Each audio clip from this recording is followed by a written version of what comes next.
personalidade... Inclusive, esse é importante saber também. A nossa personalidade, ela não é só o signo que a gente nasceu. É por isso que tem tanta gente que, às vezes, fala pra mim, eu não me identifico com o signo que eu nasci. Por quê? A gente tem vários pontos no mapa que formam personalidade. Sol, Lua, Ascendente, Marte, Vênus, Mercúrio, meio do céu, casa 5. São 7 pontos que eu analiso para formar a personalidade da pessoa. E essa personalidade, ela se dá com diversas faces, cada uma para uma área da vida. Sim. Então, é muito importante a gente entender, pelo menos, a base da personalidade, que é Sol, Lua e Ascendente. São pontos astrológicos. O que é isso, gente? Sol, Lua e Ascendente. São pontos astrológicos onde vai trazer informações sobre a sua personalidade que te ajudam a... Bom, esse traço da minha personalidade aqui me ajuda ou está me fazendo sofrer atualmente? Perfeito. Se está fazendo sofrer, se... Ai, nossa, porque... Ó, eu era a pessoa que falava, não sei escolher, né, gente? Sou geminiana, preciso de alguém escolhendo pra mim. O geminiano não nasceu para não saber escolher. Sim. O sagitariano não nasceu para ser o bobão da corte. Sim. Não é esse o propósito. A questão é, se tem algo da sua personalidade que está sendo sofrido, que está sendo desafiador, é porque tem um ponto do seu mapa que está sendo mal vivido. Sim. E isso que traz muita clareza. O que eu gosto de explicar? Toda vez que eu faço o mapa, eu traço uma introdução para a pessoa de que existe um grande poder. Eu sou uma pessoa que falo muito de Deus, tá, gente? Existe um grande poder que Deus colocou na nossa mão que se chama livre-arbítrio. Perfeito. E quem sabe usar o livre-arbítrio? Ninguém. Todo mundo fica perdido, sambando no livre-arbítrio, né? E a ideia é por quê? Porque a gente está sempre vivendo muitas influências do pai, da mãe, sociedade, tudo isso, e a gente fica perdido. A gente está sempre vivendo influências de acordo com o que queria que eu fosse. Exatamente. Né? O que minha mãe queria que eu fosse, o que meu pai, o que meu amiguinho, o que meu professor, meu marido, meu companheiro, minha irmã. Tudo então é sempre o olhar para fora, né? E exatamente, a astrologia ela traz essa percepção que não tem como você ter livre-arbítrio, ter decisões, escolher coisas na sua vida direcionadas se você não se conhece. Então, a astrologia é colocar uma luz dentro de você e você conseguir fazer um raio-x. E entender, cara, isso aqui realmente faz sentido pra mim? Por que a gente fica tantos anos vivendo coisas que não fazem sentido? Sim. Porque a gente está sempre vivendo o que falam pra gente, não o que a gente se conhece. Por que a gente faz uma faculdade? Tantas pessoas trocam de faculdade. Sim. Trocam de trabalho algumas vezes ao longo da vida para então entender que aquilo... é tal coisa que realmente fazia sentido. E você acha que o mapa... Você sabe que aqui a gente fala para um público quase 97% feminino. Você acha que o conhecimento do seu próprio mapa pode ajudar as nutricionistas dentro do seu trabalho em si? Ah, com certeza, sim, porque a gente pelo mapa traça se a pessoa tem determinado tipo de comportamento alimentar. Eu gosto muito de analisar a parte saúde. Perfeito. Era esse o ponto. Como é que você usa a astrologia para transformar a saúde de quem você atende? Cada astrologia, existe um estudo que é a astrologia médica, existe esse estudo, que a gente entende que cada planeta, cada signo tem uma correspondência com uma área do nosso corpo. Tá. E quando a gente vê o mapa e a gente vê determinadas tensões, desafios, o mapa mostra isso. Determinados planetas estão bem posicionados, certo. Determinados planetas estão desafiados, estão tensionados. Tudo isso vai dando meio que um exame de sangue. Certo. Eu sempre adoro trazer essa analogia. O mapa astral é um exame de sangue, ele traz um plano de ação para a sua saúde também. Quais são as tendências que você tende a viver? Muitas vezes a pessoa chega para mim e fala, nossa, eu não sei porque eu tô com uma crise, eu não sei quanto tempo de coluna. E a gente entende que aquele planeta dela tá sofrendo uma influência, o planeta correspondente à coluna, no mapa dela tá sofrendo uma influência desafiadora. Na Revolução Solar, digamos assim. Quando a gente olha os planetas agora em relação ao seu mapa. Perfeito. Não só na Revolução Solar. Gente, só para vocês entenderem, a astrologia, é porque para quem é leigo, né, vai muito além de signo. Tem planetas. Então, Vênus, Marte, Mercúrio, Netuno, Urano, Plutão. tudo dependendo como esses bonitinhos estão em São cima de 10 você. planetas. São 10 planetas. Tudo dependendo como esses bonitinhos estão em cima de você. E se eles estão fazendo um ângulo de 90 graus, ou uma oposição, ou uma junção, ou uma quadratura com o seu mapa natal, isso influencia na sua vida. Jaque, isso é muito interessante a gente falar, porque antigamente, quando eu comecei essa história da endometriose, como eu te disse, era pré e pós-operatório. Então, a nutrição vai entrar para ajudar no pós-operatório, na recuperação, para o paciente se recuperar mais rápido, né, a paciente em questão, e voltar à rotina dela. E esse mundo que eu vivo agora, que eu vou te citar, não existia, Sim. tá?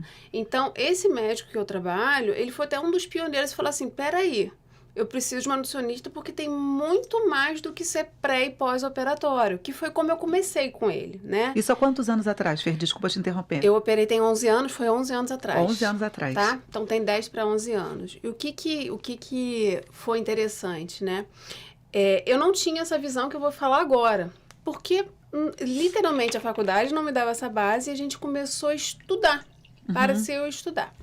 E a gente vê hoje que a nutrição, além do pré e pós-operatório, ela desempenha um papel em todas as fases da endometriose. Por que eu falo fases? A endometriose é uma doença que, infelizmente, a gente não tem uma cura. Certo. E não tem uma causa única, tá? Ah, tá. Então, assim, ela é causada porque a mulher menstrua.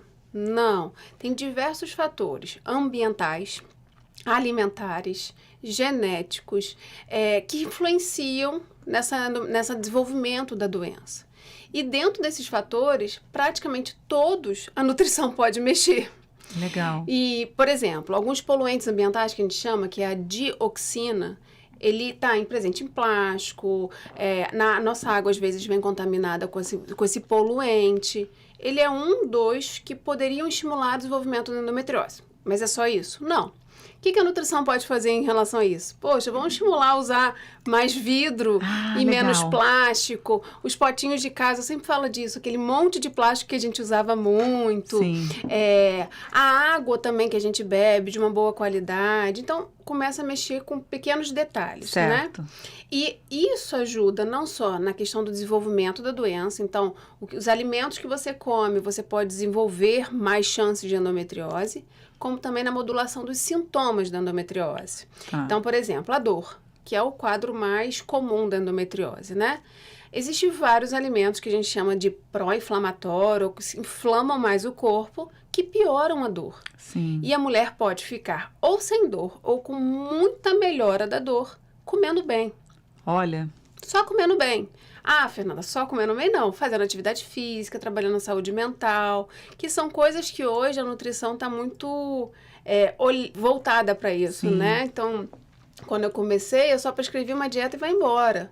Hoje não, olha, vamos lá, como está a sua saúde mental? Como que está o seu libido? Como que está seu relacionamento? São coisas que a gente pega mais e que você pode trabalhar para manejo dos sintomas da endometriose, que você pode trabalhar para o desenvolvimento da endometriose. Legal. E que você também ajuda na saúde fértil. Olha.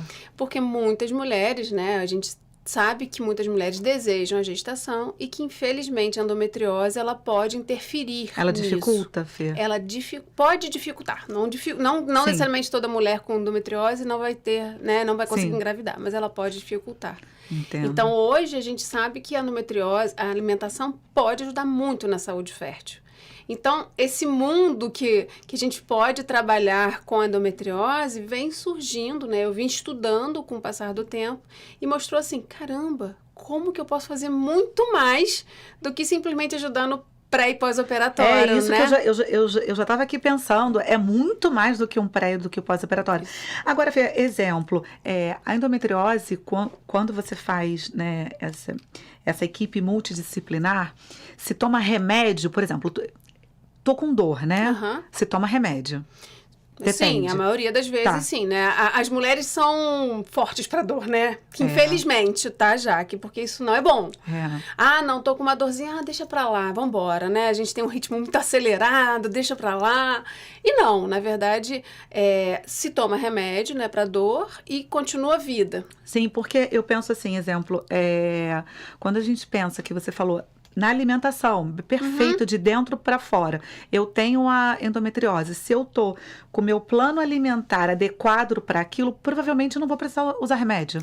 A maioria das vezes não. Olha só, isso que eu acho perfeito. A maioria das vezes não. Isso eu acho perfeito. Eu tenho casos de pacientes que estão usando, a gente chama de Tramal, né, como medicação venosa, para muita dor, ou até morfina, que a gente conhece, que tem casos, e que mudam a alimentação. Claro que em alguns casos a gente tem uma redução do uso daquela medicação, ou não usam mais, então passa um ciclo, um período sem utilizar remédio. Então, assim, com comida, você consegue fazer uma modulação de dor, literalmente. Isso é muito legal, né? Assim, hoje em dia, eu amo minha companhia, mas por muitos anos eu evitava muito, assim, final de semana, se eu ficasse sozinha em casa, eu ficava desesperada, eu queria sair, queria estar com outras pessoas, e hoje em dia eu, assim, amo ficar sozinha comigo mesma, mas isso é um processo, né? Nem sempre, eu vejo muito que as pessoas se evitam, né? Isso acontece bastante. Então, nesse tempo, assim, realmente eu fui me abrindo um pouco mais, porque eu tava tomando, assim, 5 remédios diferentes. Um pra enxaqueca, o outro pra gastrite, o outro pra convulsão. Quantos anos você tinha? Eu tinha uns 26, por aí. E eu falei, gente, não dá, porque eu tô tendo um monte de efeito colateral, não tô aguentando mais. Prefiro ficar com a minha ansiedade que eu conheço, né? Agora o efeito colateral não tô entendendo, cada hora vem um diferente. E não dormia, tomava um outro remédio pra dormir, já tinha acostumado com o remédio, não conseguia dormir mais. E o meu grande sonho era me livrar de todos esses remédios, porque mesmo tomando remédio, eu continuava com os mesmos problemas. E um dia uma amiga me chamou, que também é advogada, e falou, Luísa, vai ter uma palestra sobre mindfulness. Imagina, você tem 6 anos. Eu falei, gente, o que é mindfulness? Nunca tinha ouvido falar. E ela falou, eu também não entendi direito, mas é pra ansiedade. Eu falei, gente, eu preciso passar o dia lá. Era um sábado. Eu falei, que bom, né? Quero morar lá no final de semana. E eu fui, assim, meio cética, mas eu tava tão desesperada que eu falei, bom, vou apelar. Vou ouvir sobre meditação, é isso. De repente, né? E aí eu cheguei lá e realmente, várias pessoas falando, né? As professoras, questão de déficit de atenção, de depressão, como melhorou. E muita pesquisa científica, né? Porque quem trouxe esse protocolo realmente aqui para o Ocidente foi um médico, ele embasou cientificamente, ele aplicou em hospitais, né? Na primeira turma. Então, pro cético isso é interessante, né? Eu falei, então, peraí, tem um embasamento científico, tem uma pesquisazinha aqui. Você era cética. Super, eu precisava da pesquisa. Você tinha religião nessa época? Não, eu sempre gostei de um pouquinho de cada religião. Nunca tive uma, mas sempre fui interessada. Mas como é que era a sua conexão com Deus? Muito menos do que hoje em dia. Mas eu era um pouco espiritualizada, mas eu tinha também essa ideia de que meditação era ligada à religião. Entendi. E eu não queria ir para nenhuma religião específica. Tá. E o mindfulness é isso, né? A atenção plena é uma prática laica. Então, você traz a sua espiritualidade se você quiser. Mas não tem a ver com religião, justamente para que todo mundo possa praticar. Perfeito. Né? Então, ouvi aquilo, achei interessante. Falei, gente, não custa nada. Tava na época em transição de carreira, larguei o direito. Falei, não aguento mais, isso não é para mim. E resolvi ver o que eu ia fazer. Pensei, será que eu faço nutrição? Será que eu faço outra faculdade? Será que eu faço MBA? Fiquei pensando uns meses, falei, não, preciso botar a cabeça no lugar para decidir o que eu quero fazer. Quantos anos você tinha, Lu? Eu tinha, acho que nessa época, uns 26 anos, que eu cheguei, assim, no meu limite. E foi muito bom, porque foi nessa época, acho que o universo conspira, né? Sim. Nessa hora que eu conheci a prática e me inscrevi no curso, né, de 8 semanas, porque eu falei, eu preciso botar minha cabeça no lugar, porque a pessoa que já é ansiosa, né, ficar em casa, sem trabalhar, lidando com uma transição de carreira. Imagina, eu tava me cobrando muito, né? E me deu muita tranquilidade, muita clareza para entender o meu processo e ter paciência, porque a gente tá sempre querendo correr, né? Então, eu tive calma e paz para poder ver o que eu queria fazer de verdade. E, na verdade, eu fui fazendo curso, me apaixonei, assim, em 2 meses eu vi uma mudança já enorme em mim. E as minhas professoras falaram, Lu, você tá melhorando tanto, você tá tão empolgada com a prática, vai fazer a formação, você não precisa trabalhar com isso, mas é em formato de retiro, eu acho que você vai super curtir. E aí eu fui super empolgada e acabei me apaixonando, fui estudando, achei que ia ser um hobby, aí fiz um MBA de marketing, trabalhei com isso, mas achei que ia ser um hobby, que final de semana eu ia dar uma palestra aqui, ia fazer um workshop, mas que, né, assim, só ia passar a minha experiência, porque realmente eu fui vendo muita diferença. E qual acabou... foi a primeira característica que você olhou pra dentro e falou, nossa, Luísa, isso aí você... Paciência. Eu fiquei bem mais paciente, menos reativa, porque eu era muito explosiva. E dormi melhor, assim, foram as primeiras coisas que eu notei. Então, na primeira semana, óbvio, né, não apagava, mas Claro. a qualidade do meu sono já estava melhor. Então, eu já estava mais bem-humorada, já estava mais paciente, não só com os outros, mas comigo. Então, eu falei, gente, se em uma semana eu já tô me sentindo assim, vou continuar praticando, né, porque só vai melhorar. Então, a minha motivação era mesmo a questão da saúde. Então, eu continuei praticando por isso, fui fazer a formação. E não sei, assim, a vida acabou me empurrando. Eu comecei a dar algumas aulas para empresas, para grupos. E aí chegou um momento que eu tive que escolher ou a agência, né, de comunicação ou mindfulness. E eu falei, bom, vou ver se isso dá certo. Qualquer coisa eu volto pro mercado, né? E deu tá super tudo bem. certo. E, assim, graças a Deus, o que eu amo fazer, porque mudou minha vida. Hoje, realmente, eu não tomo mais nenhum dos remédios que eu tomava. Minha imunidade é outra, né? Eu dou aula pra criança, então eu brinco. Gente, o maior teste é você dar aula em escola, entendeu? Porque antigamente eu ficava doente toda semana por muito menos. E hoje em dia eu consegui ter alta, claro, né? Com acompanhamento, mas não tem mais convulsão. A gente passou esse período de pandemia, né? Que eu falei, gente, agora é o teste. Tirei meu remédio, tive alta e falei, veio pandemia. Eu falei, se não for agora, eu não tenho mais. Porque é o momento mais estressante, né? E não tive. Então, assim, é possível a gente tratar também as causas. A gente fica tratando as consequências. Perfeito. Tudo vinha do mesmo lugar, do estresse, da ansiedade, da autocobrança. No momento que eu parei de olhar as coisas separadamente, a dor de cabeça, a dor de estômago, a convulsão, e comecei a tratar as causas, o resto sumiu.